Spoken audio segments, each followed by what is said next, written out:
Right now, it seems like the MCU has more eyes on a product than ever before. Ever since Iron Man snapped his fingers and poofed Thanos and his goons away, we've all been anxious to see what's next. And people are gonna have their opinions, obviously, but I think it's fair to say that Phase 4 of the MCU has to be the most polarizing phase thus far. My name's Jermaine, welcome to Maine's Movie Thoughts. Don't forget to like and subscribe, and these are the 4 biggest reasons why I think that the MCU is so controversial right now. Number 1, people are just not familiar with the comics. Let's just take the newest MCU show, She-Hulk. It'll take you all of 10 seconds to go on the internet to see some of the negative things that people are saying about it. But if those same people actually read a She-Hulk comic, they will see that the show is pretty much accurate to the source material. From the humor to the female empowerment, even down to the fourth wall breaking, which, by the way, she did it way before Deadpool. And we don't even have to stop there. We could take it to Falcon and the Winter Soldier and even parts of WandaVision. The thing that I always urge people to remember is that these shows and movies are based off of comic book adaptations. Now look, are some of these movies and TV shows gonna deal with real world situations? Yes. Are they gonna be word for word retellings from the comic books? No. But to just say that Marvel has some secret political agenda is a little bit of a reach to me. Number 2, expectations aren't immediately met. Remember when Disney acquired Fox Studios in 2019 and everybody couldn't wait for the X-Men and the Fantastic Four to show up in an Avengers team-up movie? So much so that I remember whispers and rumors that the X-Men and the Fantastic Four could show up in Avengers Endgame, which came out April the same year. Now, I'm not gonna tell you how ridiculous that sounds with the hindsight of 2022, but I am saying that they were there and a part of me wanted it to be true. Fast forward 3 years later, after the Fox acquisition, and fans are still waiting for that long-awaited introduction.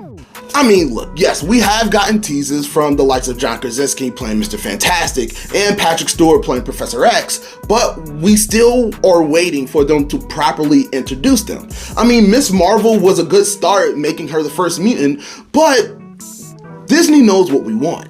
Now look, I have to put my hand up in saying that yes, I really do want to see these characters in the MCU just as much as anybody.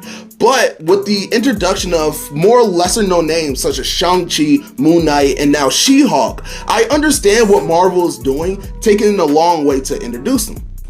And look, Disney knows what they're doing.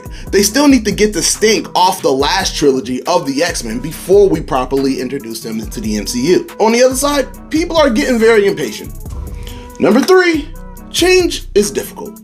No matter your feeling about the original 6 Avengers, they all have a special place in our heart. That being said, Marvel is clearly building up another Avengers-esque team. But saying the name the Avengers without the likes of Iron Man or Captain America kinda rubs people the wrong way. There's a vast majority out there that still hope that we can get Tony Stark and Steve Rogers back in the MCU because we are in the multiversal saga. And technically with the multiversal aspect, nobody's really gone forever.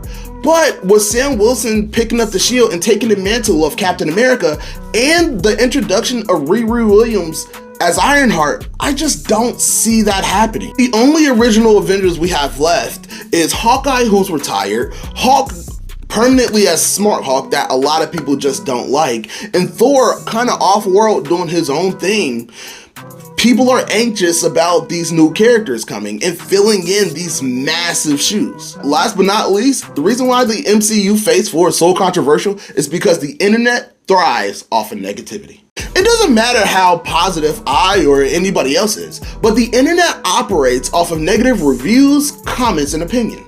But if we can be honest for a second, 60% of these negative comments are just people who don't really believe in it. They just want interaction. Minor spoilers here for She-Hulk, but one of the end credit scenes for She-Hulk, you can see Jennifer Walters as her She-Hulk form and Meg Thee Stallion twerking and having a good time. Oh, it just melted the internet on fire. They're saying that the MCU sucks, it's lost it, oh my god, what are you doing? This is the worst thing ever. And I'm sorry, but if you've been expecting like some Law and Order type thing from a Hulk lawyer, then you have a problem. I get it. If you're not a fan of the comedy aspect of the MCU right now, there's so much more that we can look forward to, such as Black Panther 2, Loki Season 2, Blade, and Daredevil. But those are the 4 biggest reasons why I can think why the MCU Phase 4 is so controversial right now. If you agree or if you disagree, comment below, let me know. Don't forget to like and subscribe, and I will see you soon. Bye.